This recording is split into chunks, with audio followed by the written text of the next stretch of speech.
नमस्कार मित्रांनो, मी आर्किटेक्ट विवेक रसाळ. रेविट आर्किटेक्चरच्या या एका नवीन व्हिडिओमध्ये आपल्या सर्वांचे स्वागत आहे. मागच्या व्हिडिओमध्ये आपण टॉयलेट डिटेल्स कसे करायचे ते बघितलेत. या व्हिडिओमध्ये आज आपण साईट प्लॅन कसं करायचा तो बघणार आहोत. तर हा आहे प्रोजेक्ट ब्राउझर. त्या प्रोजेक्ट ब्राउझरमध्ये हा जो फ्लोअर प्लॅन आहे त्याच्या अंडर हे साईट म्हणून हा एक ऑप्शन आहे. तर हा बाय डिफॉल्ट आता आपण ज्या वेळेला काम करायला चालू करतो त्यावेळेला हे बाय डिफॉल्ट साईटचा हा ऑप्शन चालूच राहतो.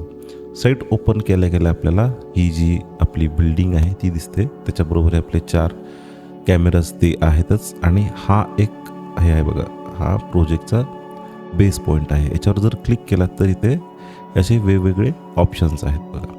तर यामध्ये हा अँगल टू ट्रू नॉर्थ इथे दिले. तो म्हणजे काय, समजा आपला जो नॉर्थ आहे तो बरोबर आत्ता परपेंडिक्युलर 90 डिग्रीला आहे. तो समजा काहीतरी 30 डिग्री वगैरे असेल. समजा इथे आपण 30 डिग्री एंटर केलं. ओके, आता इथे काही चेंज होत नाही. चेंज कुठं होते, ज्याला हे ओरिएंटेशन आहे ना, हे प्रोजेक्ट नॉर्थ आहे ना, ते समजा ट्रू नॉर्थ केली तर बघा हे 30 डिग्रीनं तो आपला अँगल चेंज होतो. ओके, त्यामुळे मी आत्ता ट्रूपेक्षा मी ही प्रोजेक्ट नॉर्थच करणार आहे. ओके, आता आपण ज्यावेळेला साईट प्लॅनमध्ये काम करतो त्यावेळेला सगळ्यात महत्त्वाचं म्हणजे आपण प्लॉट बाउंड्री आखून घ्यायची आहे. ती कशातून आखून घ्यायची आहे, तर हे मासिंग अँड साईटमध्ये जायचं आहे आणि इथे हा प्रॉपर्टी लाईन आहे. ओके, आता यात प्रॉपर्टी लाईन तुम्ही कधीही काढू शकता. समजा आत्ता काढायचा आत्ता काढा, पण मी शक्यतो रेविटमध्ये काय करतो काम, जी हा जो ऑप्शन आहे टोपोग्राफी म्हणजे काय, एक जमीन एक तयार करून घेतो मी आजूबाजूला आणि त्यानंतर मग मी ही प्रॉपर्टी लाईन काढून घेतो. तुम्हाला जसं करायचं असेल, प्रत्येकाची वेगळी पद्धत असते. मी तरी सुरुवातीला हे असं करून मग त्याच्यात प्रॉपर्टी लाईन काढून घेतो. ओके, आता मी हे थोडं हिडन लाईन करतो आणि हे टोपो सरफेसचा ऑप्शनमध्ये जाऊन हा प्लेस पॉईंट म्हणून आहे. मग हे रँडमली आणि इथे एक एलिव्हेशन म्हणून आहे. आता हे आपलं जर तुम्हाला एलिव्हेशन दाखवतो तर इथे जे साईटचं हा जो प्लेस पॉईंट ज्यावेळेला क्लिक कराल ना त्यावेळेला इथे एलिव्हेशन आहे ते 0 आहे. म्हणजे कोणत्या लेवलला होणार, आपलं ही लेवल आहे ती 0 आहे. GL 00 ह्याच्याप्रमाणे रेविटच्या फाईलप्रमाणे, रेविटच्या रेकॉर्ड्सप्रमाणे हे 00 इथे आहे. ओके, त्यामुळं तुम्हाला दाखवतो की ते 00 कुठं मला एक्झॅक्टली काय म्हणायचं ते. ओके, 1 2 3 4. ओके, याचा 3D पण मी चालू करून घेतो बघा. हा 00 आहे बघा. मग त्याला काय करायचं आपल्याला, आता तरी मी येस करतो. मग पुन्हा साईट या टॅबमध्ये जाऊन याच्यावर क्लिक करून एडिट सरफेस आणि हे जे 4 आपण पॉईंट्स सिलेक्ट केलेले, तर याचं एलिव्हेशन जे आहे ते -2 पुट करून घेतो. ओके, आणि इथे येस करतो. मग जर 3D मध्ये बघितलात तर हे आपले बरोबर या 00ला आपलं ते मॅच झाले. ओके, याचं मटेरियल जे असते हे बाय डिफॉल्ट अर्थ म्हणून मटेरियल आहे. ते आता याच्यात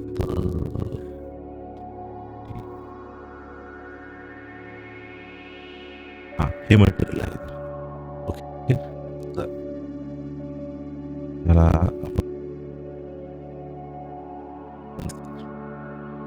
त्याची जी सॅम्पल साईज आहे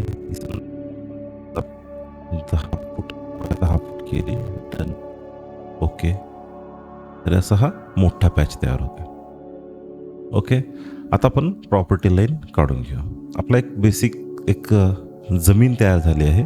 त्यानंतर ही प्रॉपर्टी लाईन, तर त्याच्यावर क्लिक केल्यावर हे 2 ऑप्शन येतात की create by entering distances and bearings और क्रिएट बाय स्केचिंग. मी आता क्रिएट बाय स्केचिंग करणार आहे. लेट्स से की आपल्याला इथून एक 5 फुटावर आपल्याला बॅक साईड करून प्लॉट बाउंड्री आहे. त्यानंतर आपण इथं घेतली आणि इथून पण 5 फूट समजा त्याचं सेटबॅक आहे आणि इथून पुढून एक समजा 20 फूट आहे.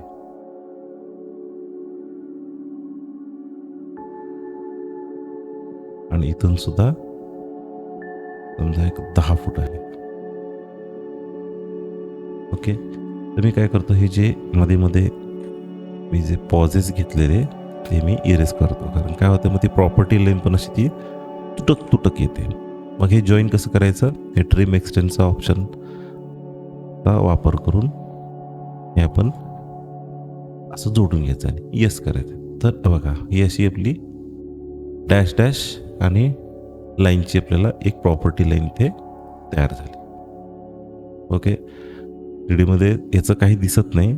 याचं समजा वायर फ्रेम केलं म्हणजे थोडक्यात 3D मध्ये याचं काही दिसतच नाही, फक्त साईड प्लॅनमध्ये आपल्याला ते रेकॉर्डला कळते. मग तुम्हाला याचं समजा काय डायमेन्शन द्यायचं आहे, तर तुम्ही याचं असं इथे डायमेन्शन देऊ शकता. किंवा समजा काय सेटबॅक द्यायचं आहे, तर तुम्हाला सेटबॅकची पण तुम्ही इथं मापं देऊ शकता.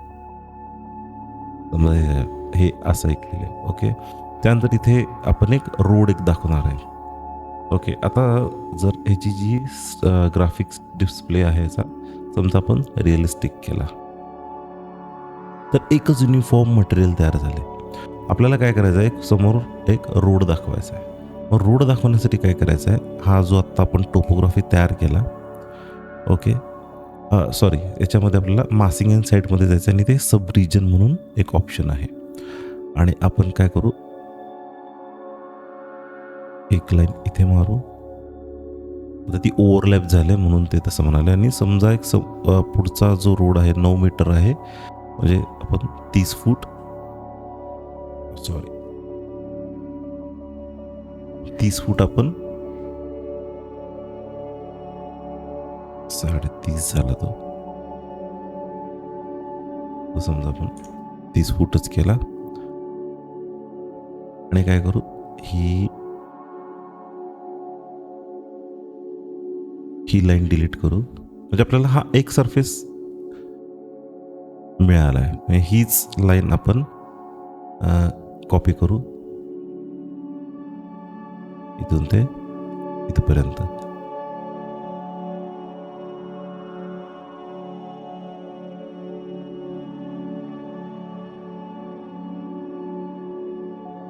आणि ते येस करू.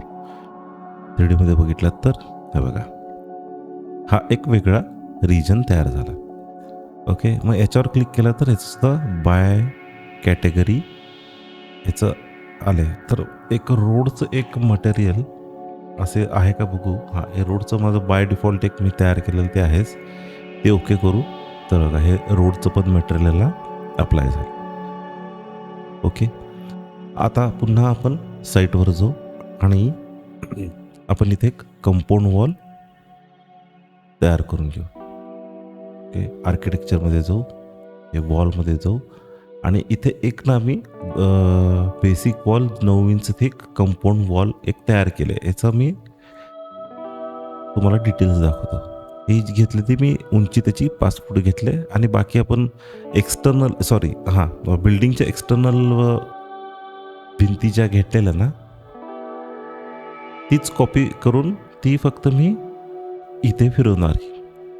पण काय होतं तुम्हाला सांगतो, समजा तुम्ही या 9 इंचावर क्लिक केला आणि SA केला, तर बघा तुम्ही त्या टॉप टाईपमध्ये जेवढं तुम्ही वॉल्स बनवल्या त्या सगळ्या सिलेक्ट होत आहेत. पण मला तसं नको आहे, मला तसं करायचं नाही. मला करायचं आहे की ह्याची आयडेंटिटी जी आहे पॅरामीटर्स हे वेगळे असावेत, म्हणून मी ही नवीन वॉलचा टाईप तयार करून घेतला.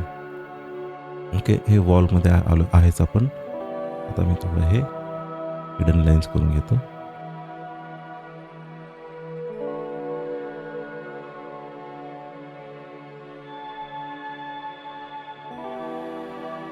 आता याचं जर बघितला बेस कन्स्ट्रेंट हा ग्राउंड फ्लोअर आहे. तो ग्राउंड फ्लोअर न घेता आपल्याला तो GL घ्यायला पाहिजे. कारण काय, मग 3D दाखवतो तर हे ग्राउंड फ्लोअरच्या लेवलला ती कंपाऊंड वॉल झाली. मग याचं समजा आपण GL ला केलं.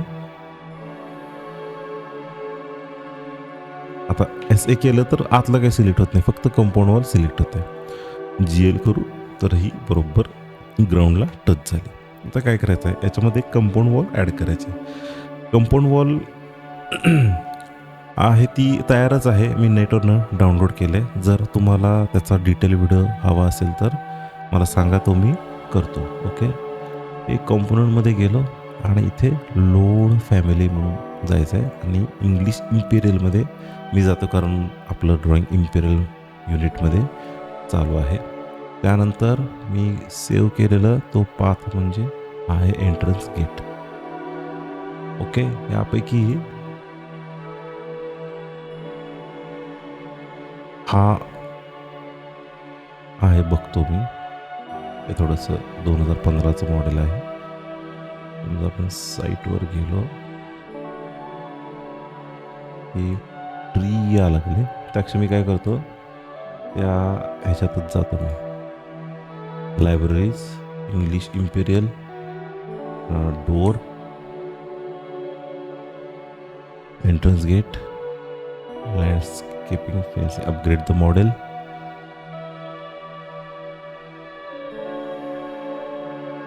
हां, हेच आहे ते. आणि हे मी लोड इन टू प्रोजेक्ट करतो. Overwrite existing.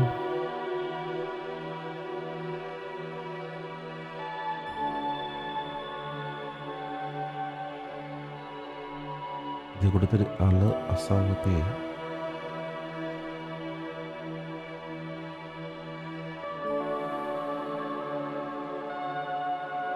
ते ऑलरेडी हे पार्किंग स्पेस ऑलरेडी आपलं ते.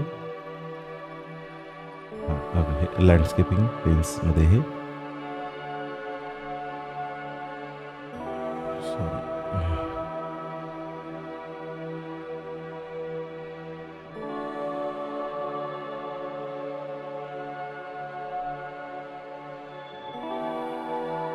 सिलेक्ट का होईना. ओके, ते लोड झालं आहे. आता मी हे इथे आता अंदाजे मी प्लेस करून घेतो. आता हे मी काय करतो, सॉरी, हे ग्राउंड फ्लोअरला झालं आहे. हे आपल्याला पाहिजे साईट प्लॅन GL ला. ओके. आता ही जी भिंत आहे मी याच्या या लाईनीपर्यंत घेतो. जर साईट प्लॅनमध्ये बघितलात तर हां, आता काय झालंय की ओके, हे कंपाऊंड गेट आहे ते आपलं रस्त्यावर आले, ते मी आतमध्ये घेतो.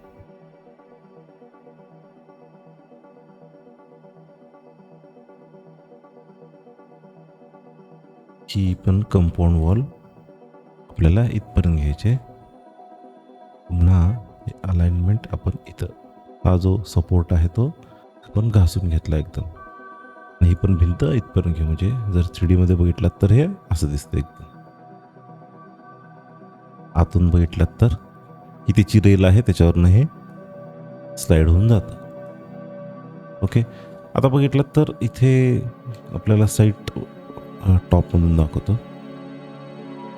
इथे आपल्याला समजा काही एक पेविंग ब्लॉक टाकायचा आहे किंवा इथे काहीतरी लँडस्केपचा पॅच टाकायचा आहे, त्याच्यामध्ये झाड दाखवायचं आहे, तर ते कसं करायचं, याच्यावर सॉरी मासिंग अँड साईटमध्ये जायचं आणि सब रिजनमध्ये जायचं पुन्हा. आणि हे मी तर मी अंदाजे इथूनच घेतो, इथून ते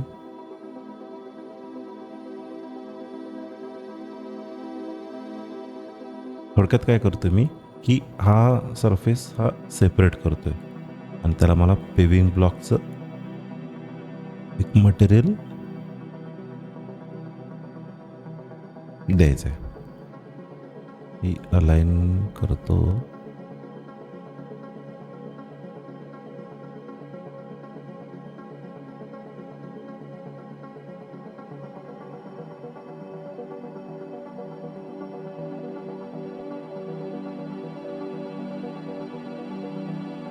आणि ही मी फिलेट.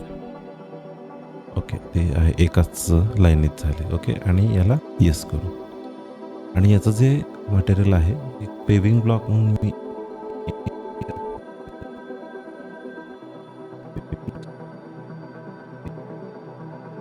थ्रीडीमध्ये बघितलात तर आपल्याला हे असं मटेरियल देते. समजा तुम्हाला याच्यामध्ये काही चेंजेस करायचे आहेत, त्याचा साईज वगैरे वाढवायचा आहे, ते तुम्ही करू शकता.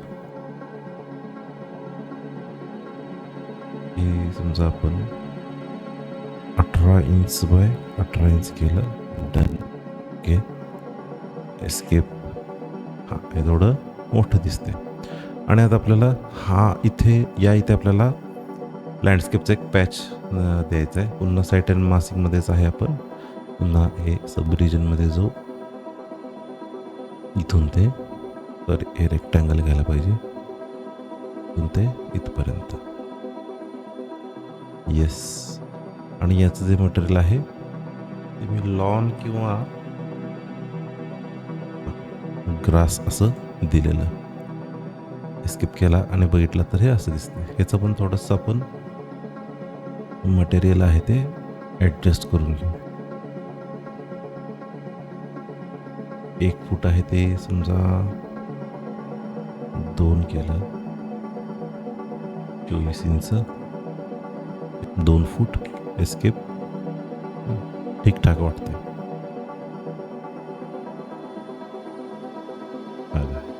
हे असं दिसतंय आपलं मटेरियल. समजा आपल्याला याच्यामध्ये एक झाड वगैरे लावायचं असेल तर site component American Japanese cherry site प्लॅनमधून लावू त्याला आपण. 3D मध्ये बघू. जर फ्रंट एलिव्हेशनमध्ये बघायचं असेल साऊथ, असं दिसतंय आपल्याला. एक कंपाऊंड वॉल सुद्धा आपल्याला डिझाईन करता येईल. ह्याचे जे डिटेलवाले व्हिडिओ आहेत ना, ते सेपरेट बनवणार आहे मी. ओके. पुन्हा साईट प्लॅनवर जाऊ आपण. रिअलिस्टिकमध्ये जर गेलो तर आपल्याला हे असं दिसतं.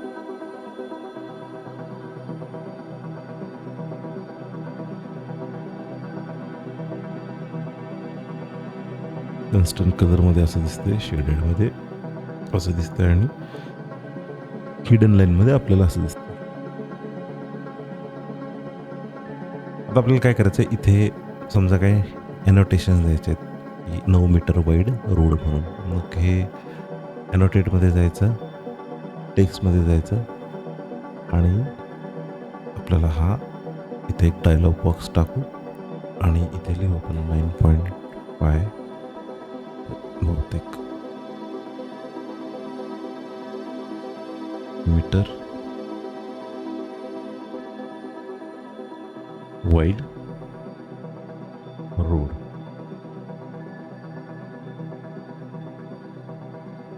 याचं जे स्केल आहे एडिट टाईपमध्ये टेक्स्ट साईज आणि आपण सरळ इथून त्याचं स्केल वाढवू.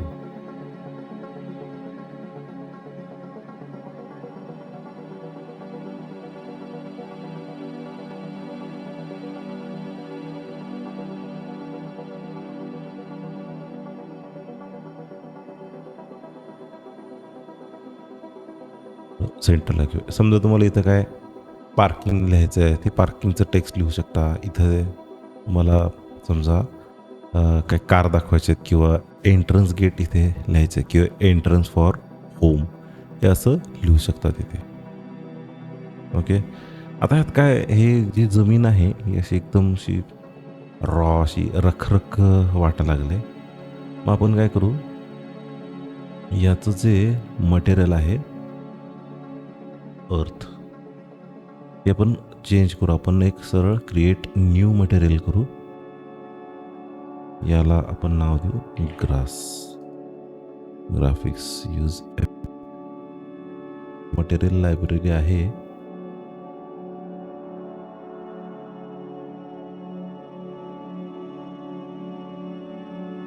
ग्रास यामधून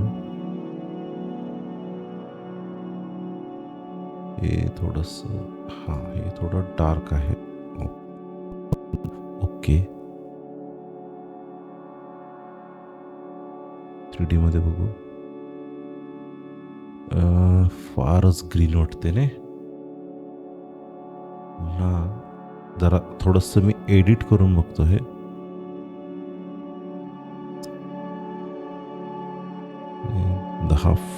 5 फूट करून 5 फूट. ओके.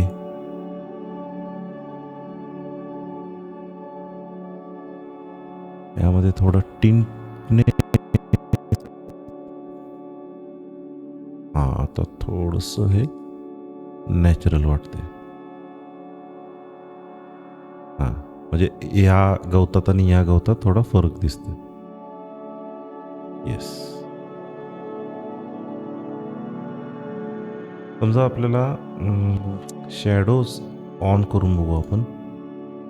शॅडोज ऑन केल्यावर अजून पण हे चांगलं दिसते. एकदम डेप्थ येते बघा त्याला.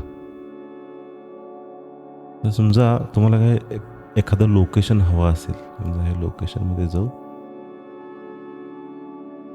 त्याला इंटरनेटचं चालू करायला लागते. मी लोकेशनमध्ये जाऊ आणि आपण इथून आपल्या इंडियातलं, आपल्या भारतातलं लोकेशन, त्यात आपलं महाराष्ट्र लोकेशन,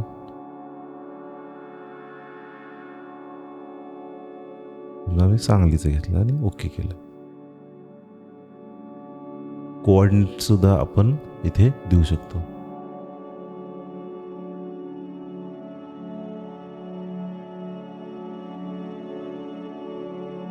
ओके. आणि काही तुम्हाला समजा शॅडोज वगैरे ॲडजस्ट करायचे असतील तर आपल्याला हे इथून ॲडजस्ट करता येतं बघा. हे लाईटनिंगचा हा ऑप्शन आहे. तर याचं ब्राईटनेस समजा तुम्हाला जास्त वाटला असेल किंवा कमी करायचं असेल तर ते करू शकता. येते इन सेशन लाईटिंगमध्ये गेलात आणि हा 135 आहे, तो मी 120 करून बघतो. ओके. समजा 35 केला तर एकदम टॉपला चालेल ते 125. ओके. नाही, मग असं एवढाच आहे तो. 180ला एकदम हॉरिझॉन्टल पडतील. हे हॉरिझॉन्टल लाईट पडतात. तेच समजा 1 to 10 केलं, ओके केलं. हे थोडंसं बरं वाटते. ओके. म्हणजे थोडीशी अशी डेप्थ वगैरे आपल्याला बघायला मिळते.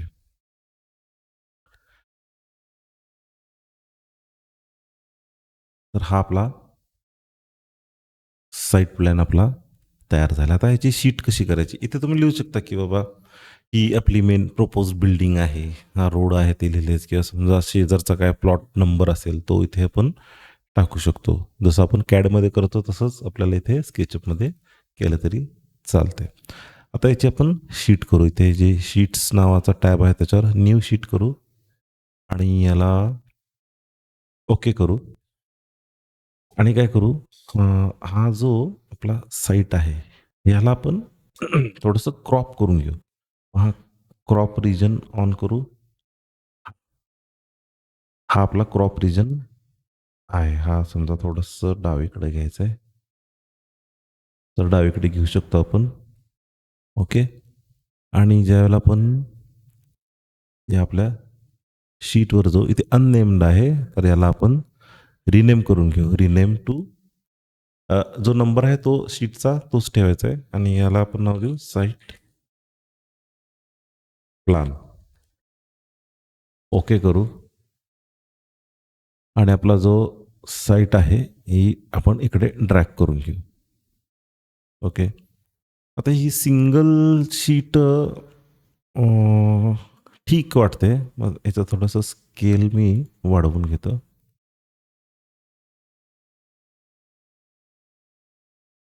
फारच मोठं होते.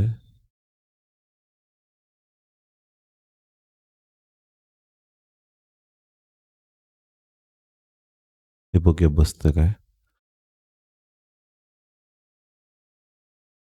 हे थोडं ठीकठाक वाटतंय. आपलं इथे साईट प्लॅनचं नाव आलं आहे. इथं ओनरचं नाव, प्रोजेक्टचं नाव काय असेल तुम्ही जसं शीटच्या व्हिडिओमध्ये मागच्या दाखवलं तसं तुम्ही करून घेऊ शकता. तर समजा मला ना काय करायचं आहे, हे एवढंच जे कंपाऊंड आहे त्याचं मला डिटेल द्यायचं आहे. एक या कॉर्नरनं आणि वाटल्यास आपण आतून देऊ शकतो, की आमची ही कंपाऊंड वॉल अशी बसणार आहे. ओके. आणि याची जी शॅडो आहे, ती ऑन करतो. नाही, याच ह्याच्यातून देऊ आपण. हां. मग हा जो 3D आहे, याला सुद्धा आपण कॉपी करून घेऊ. डुप्लिकेट, सिंपल डुप्लिकेट करू आणि याला नाव आपण लगेच चेंज करून घेऊ. 3D for entrance gate. आणि आता याचा जो क्रॉप रिजन आहे,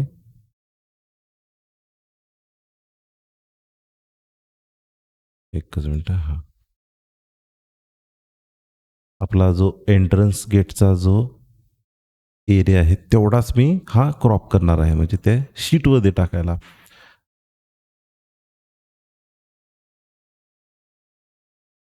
किंवा समजा तुम्हाला एलिव्हेशन टाकायचं आहे, तर तुम्ही एलिव्हेशन पण त्याच्यामध्ये इन्सर्ट करू शकता.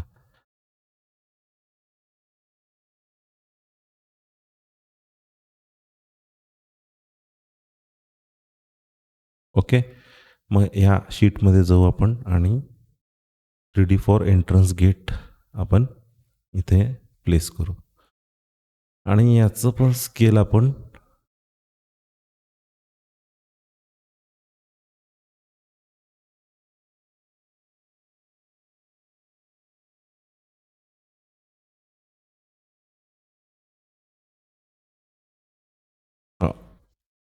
म्हणजे हे आपलं इथं नाव येतंच 3D फॉर एंट्रन्स गेट. समजा याचं काय टेक्स्ट आपल्याला मोठं करायचं आहे, तर ते आपण मोठं करू शकतो. नाही ह्याचं, नाही ह्याचं आणि ह्याचं सेमच आहे बरोबर. ह्याचं होत नाही सोडा. ओके. हा आपला साईट प्लॅनचा ट्युटोरियल हा असा आहे. म्हणजे ह्याच्यात कसं आपण केलं की एक व्ह्यू, सॉरी, एक साईट प्लॅनचा ड्रॉइंग आणि एक एंट्रन्स गेटचा ड्रॉइंग झालं. ओके. आय होप की तुम्हाला हा व्हिडिओ हेल्पफुल वाटला असेल. भेटू नेक्स्ट व्हिडिओमध्ये.